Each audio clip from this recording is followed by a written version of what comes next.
Ako, si Pastor Andrew Labajo, nagpasalamat ni Ernest and Nanette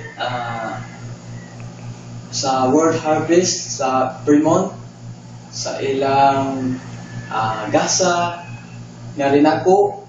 Ako karon nagpastor sa Nalhod Evangelical Free Church sa Nalhod, Dalagit, Cebu.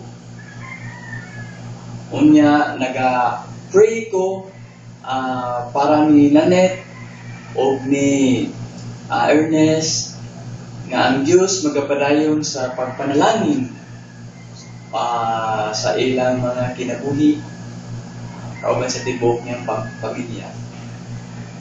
So salamat kaayo no sa maong mga gasa nga ilang gihatag nga rin kanako o sa akong pamilya. God bless.